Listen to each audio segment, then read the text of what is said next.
If you live anywhere along the eastern shores of the United States or possibly on the shores of the Gulf Coast, you've probably been through a hurricane at least once in your life.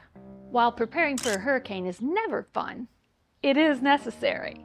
And I'm going to share some of my top tips with you because it's not a matter of if a hurricane's coming, it's a matter of when it's coming.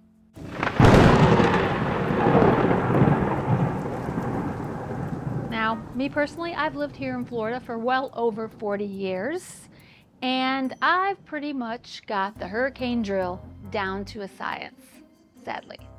But maybe you're new to living in a hurricane-prone state.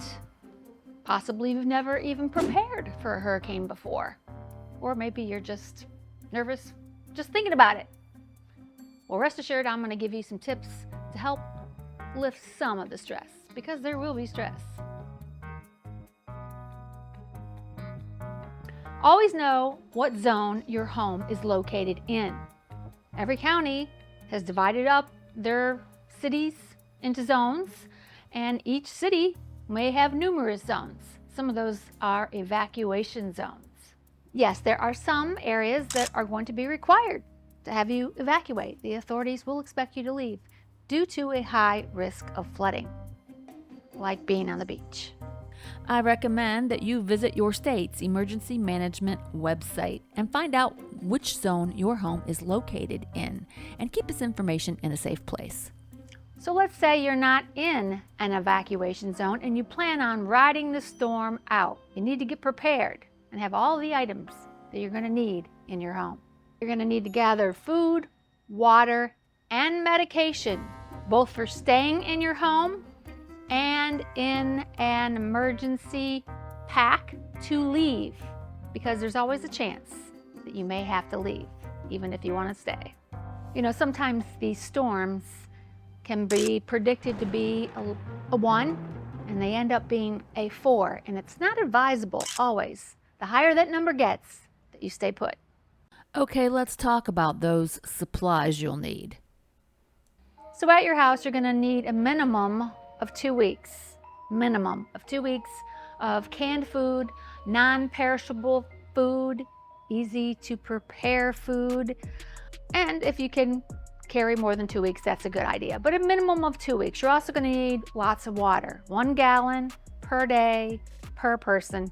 You need a minimum of 2 weeks of water. You're going to need your medications refilled. Medications, you're going to need to have at least a 30-day supply of those medications. Your personal financial information and your insurance information. You should be gathering these things up and putting them in a watertight container and have them close by with you. It's also a good idea to document everything in your house. The easiest way to do this is via video. Now, you can do it on your cell phone. You can do it with a small camera with an SD card. And I would take that SD card and put it with your financial and insurance documents.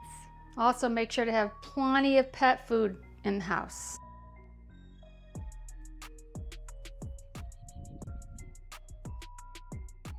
You know, before every storm, and this is the day of the storm, you want to make sure all of your devices are charged. You'll likely lose power.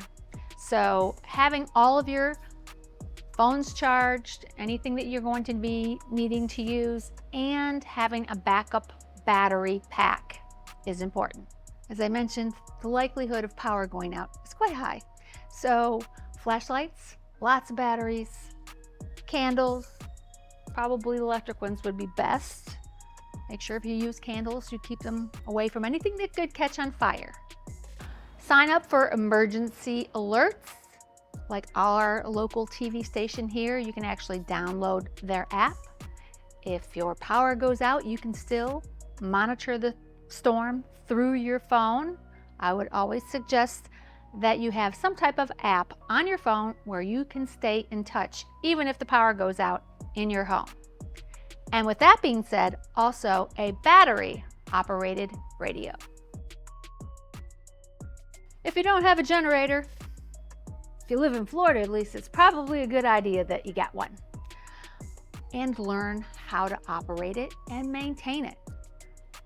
Generators should be cranked up a couple times a year to make sure that they're operational, because the last thing you need is for that thing not to work when you go to use it.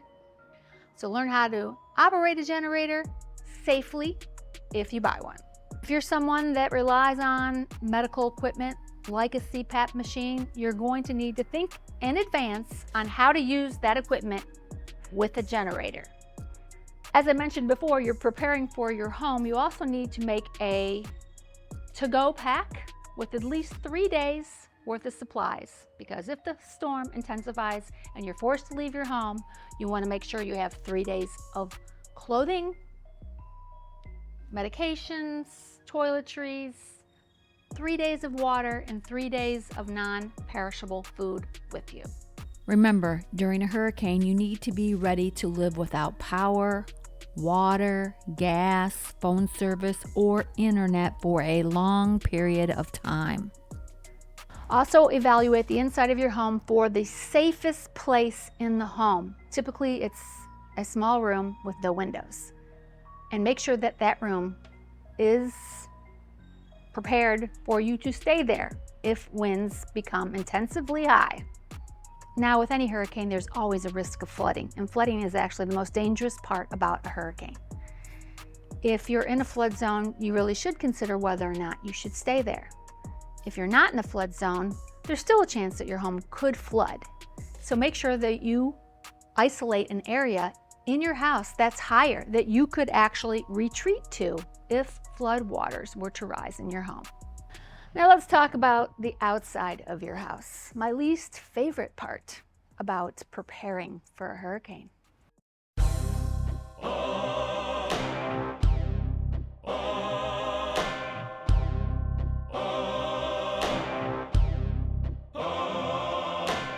And I'd say it's my least favorite part because basically, if you have stuff on the outside of your house, it needs to go on the inside of your house. In your garage, in your living room, everything is a projectile during a hurricane. Trash cans, lawn furniture, potted plants, everything. Your gas grill.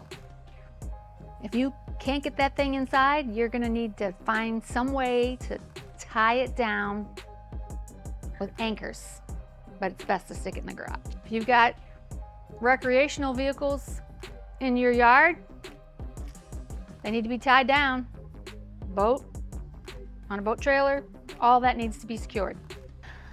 Now, your emergency management services will tell you that you need to keep your trees trimmed well. But don't do this 3 days before a hurricane. They're not going to pick the debris up. And that debris is going to, one, make a mess, and two, potentially be projectiles for your windows or your neighbor's windows.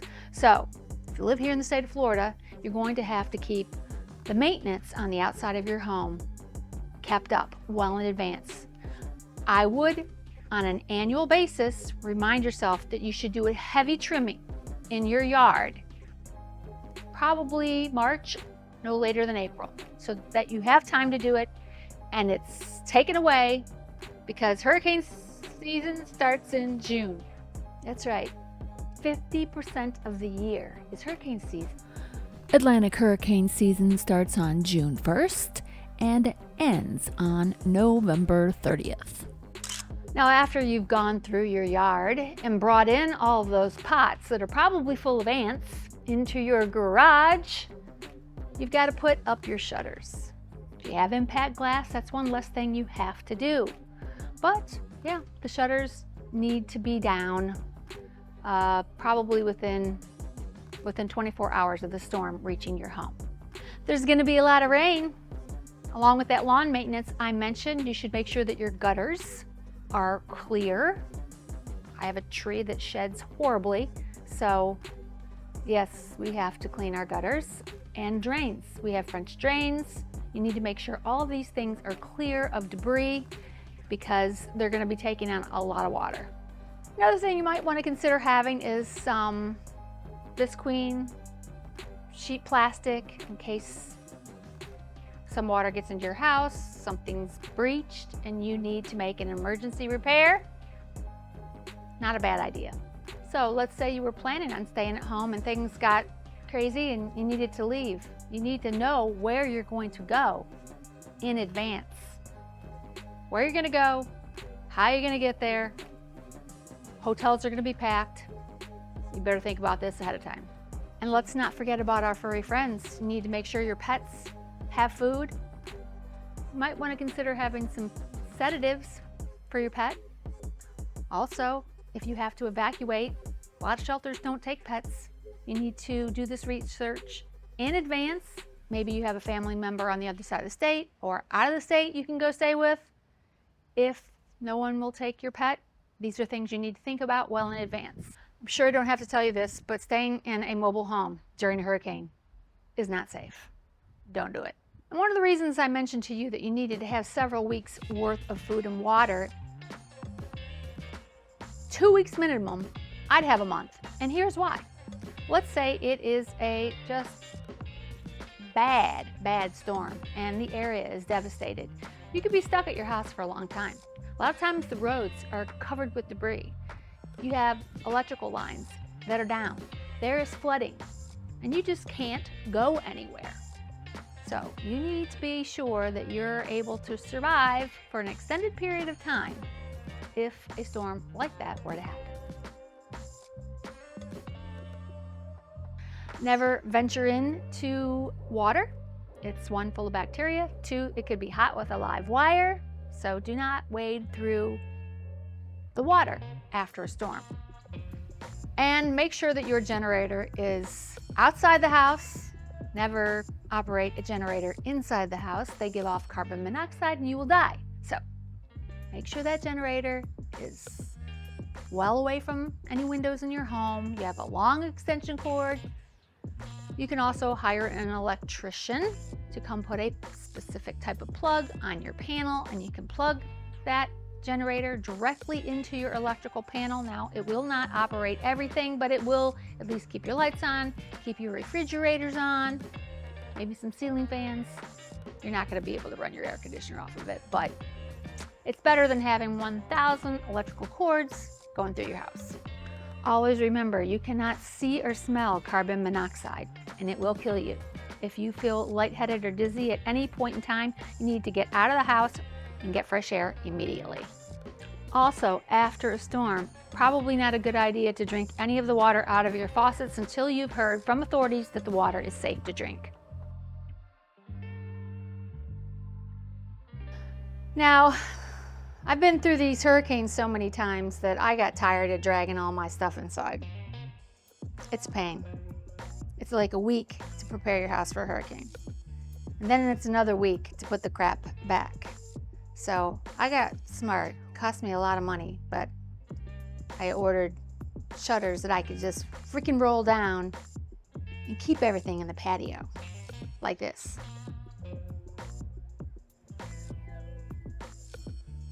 So if you have a patio and you can put accordion shutters or roll down shutters on, it will make life easier for you because you're normally going to have to go through the hurricane drill at least once a year and move all your stuff outside, inside.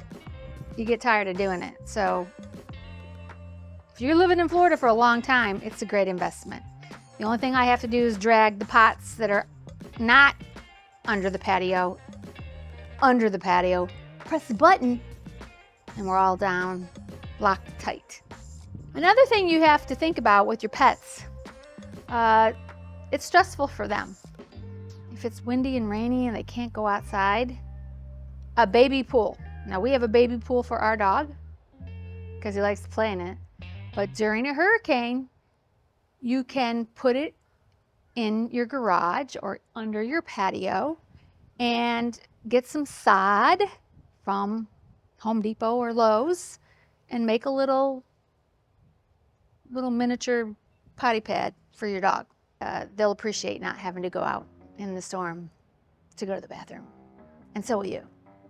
Now, if you don't have a generator, it's a good idea to prep a cooler, and also with lots of ice, and also to prepare block ice. Make sure that you get a lot of half-gallon jugs and gallon jugs and freeze them well in advance so that you have block ice for your refrigerator. You can put them on the refrigerator side and on the freezer side. Keep the doors closed as much as possible. It will extend the life of the food in your refrigerator for a while longer, maybe another day, until you can figure out what to do about your power situation. Now, some people will even fill up their tubs with water so that they have extra water prior to a hurricane. Make sure you sterilize the tub if you're going to do that. But if you're unable to get your hands on water because maybe you've waited till the last minute, you can fill your bathtub with water. And let's not forget our vehicles. Make sure you top off your tanks because you may have to leave unexpectedly and you may not be able to get your hands on fuel. Well, those are my tips from someone who's been through dozens and dozens of hurricanes. It's best to start preparing now so that you have less stress later. If you live in an area that's prone to hurricanes, this is something you're going to have to do every year. So take it seriously. Get everything prepared so when the time does come, it's a lot less stressful. You'll get in a routine and you'll just know what to do. If you got some value out of this video, make sure to give it a thumbs up. Consider subscribing if you haven't already done so, because I would love to have you as part of my YouTube family. My name is Lisa. This is Living with Lisa. I want to thank you for being here, and I hope I see you again soon. Take care.